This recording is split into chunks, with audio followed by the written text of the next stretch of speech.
That is true. It's very sweet. That is actually true. I was telling him, though, too, like the second that game ended, my Wisconsin family, they're like, it was a great game, but how did BYU actually pull it off in the end? They had great cougar tail. The donut, the beautiful donut that's 18 inches, that's absolutely delicious. They fed them before the game with the cougar tail, and they enjoyed it. No, really, really impressive to watch the way they perform because they are so efficient at the offensive end of the floor. Kevin Young has made such a smooth transition from the NBA into the collegiate ranks. And you look at Richie Saunders. Richie Saunders is going to become a household name during the course of this NCAA tournament, maybe even more than Boombox Guy. Because Amir Khan. You look at filling Richie, him in here, who continues to throw up huge numbers, goes over 20. His efficiency is off the charts. His ability to get on the offensive rebounds. Yegor Demin, who came into this year as a lottery pick, dealt with a lot of turnover issues early in the season. Today, 8 assists, 1 turnover, 8 rebounds, 11 points. This is a deep BYU team. They play 11 guys. And when I talked to Coach Young about it, I said, why are you going 11 deep? He goes, it's very uncharacteristic. I don't necessarily want to. But everybody's earning it with how they're competing every day at practice, and they wear teams out. And I think that's what happened again here tonight. Kept thinking St. John's was going to mount their second half comeback because that's what they've done so many times. But in the end, what was the difference, and how did the Razorbacks pull it off? Well, I think it was, first off, stylistically, the biggest challenge for Arkansas was going to be, can you match the physicality of St. John's? They did, and they set that tone very early on, not only at the offensive end of the floor, but also the defensive end of the floor. They had 7 blocks on the game.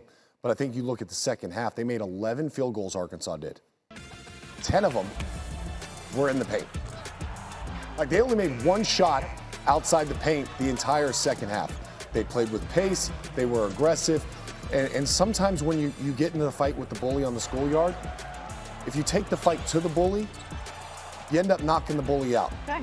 And to me, that's what that's what Arkansas did tonight against St. John's earlier today, because St. John's physicality was there. Arkansas met them.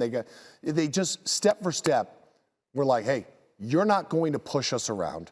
We're going to be there, and every time you push us, we're going to still be standing right in front of you. And that's a credit to John Calipari and his team for accepting and embracing that challenge and then out-executing them and making more shots. And look, we said it from the very start of the tournament. One only concern about St. John's is what? Can they make shots? They shot 28% from the field. They didn't make shots. Can't do that. It's that simple. So you get basketball analysis and schoolyard information. But make sure you always listen to your teacher and you sit down properly in class and make sure you do your work. And also say please and thank you. It goes a long way. Like, thank you for coming on the show. Thank you for having me. Farnham is still here, and clearly I didn't get the blue memo between the two of you, which also then plays into what we're talking about. First, why do you not? We're trying to enhance your eyes with the blue suits. The blue, I got it. Okay. So Duke is blue. They get Baylor. That's a good point. There we go. I'm just trying to stick with the theme here. Okay. What are you looking for in that game tomorrow? I think that the length of Duke is going to be problematic for Baylor. Baylor's not a very deep team. They require a lot out of Norchad Omier, who recently passed Tim Duncan on the career double-doubles list for Baylor. Kind of a big deal. It's kind of a big deal. But Duke's length underneath can cause him a lot of issues. Malawatch is going to be a very key component in this game.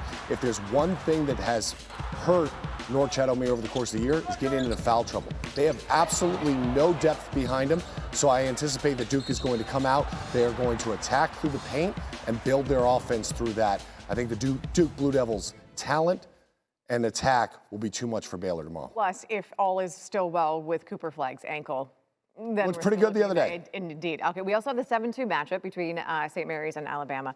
What does Alabama need to be careful about in that game? 2 things. One is their pace of play, St. Mary's, is one of the slowest in college basketball, and it's almost impossible to speed them up.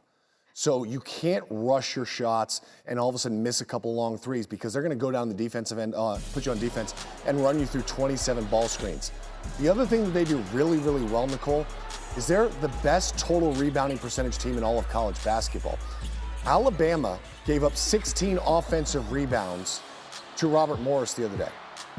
So when you look at St. Mary's, they're going to complete more of those. And if you give 16 second chance points in a low possession game, that could be problematic for Alabama.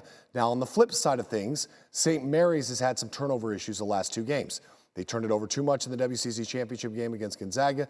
They had 9 turnovers, though, but they gave up a lot of points off those turnovers in their opening round matchup against Vanderbilt. So They need to control the ball because if Alabama scores in transition out in front of that defense, their rebounding isn't going to matter. You know how you said you cannot speed them up? You know when you try to take a golden retriever for a walk and they're like, no, I'm not going to do it. And you're just like, come on, let's go. That's them. Will not go I fast. thought you were saying I was the golden retriever. Well, sometimes. Squirrel.